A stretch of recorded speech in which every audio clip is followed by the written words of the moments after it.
খাবারের এই পাত্রগুলোর মধ্যে খাবার দিলে পাখিরা প্রচুর খাবার অপচয় করে। আমরা এই নেট দিয়ে এমন একটি গোল বৃত্ত বানাবো, আমরা এই নেট দিয়ে একটি গোল বৃত্ত বানাবো যেন পাখিরা আর খাবার অপচয় করতে না পারে। তো পুরো ভিডিওটি দেখতে থাকুন।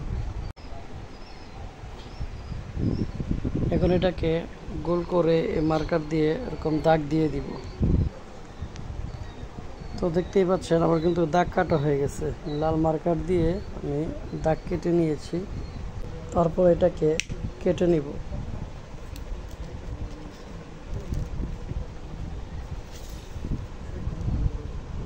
এখন এটাকেও আমরা গোল করে কেটে নেব।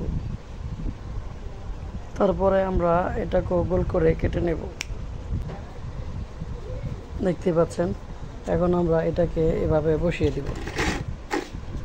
এভাবে বসিয়ে দিয়ে খাবার দিব। ভিডিওটি না টেনে দেখতে থাকেন।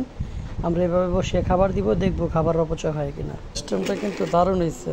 এখন খাবার দিলে বোঝা যাবে যে এটা কতটা কার্যকরী হবে।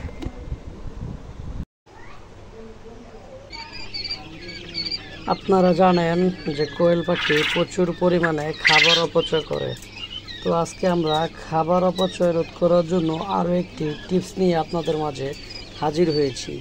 আমরা একটি নেটকে এভাবে গোল আকার কেটে নিয়েছি এবং এই গোল আকার নেটটাকে আমরা এভাবে বসিয়ে দিব।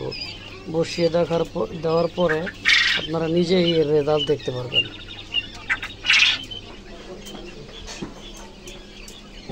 এখন আমরা এই খাবারের পাত্রটি আমরা বাচ্চাদের খেতে দিব।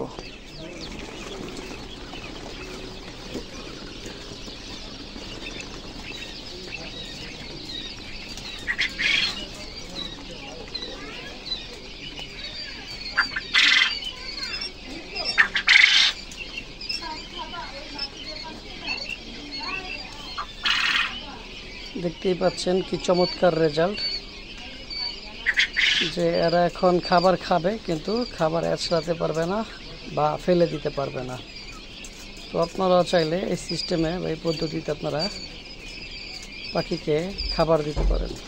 ভিডিওটি ভালো লাগলে অবশ্যই একটি লাইক করে দিবেন, চ্যানেলটি সাবস্ক্রাইব করে পাশে থাকবেন।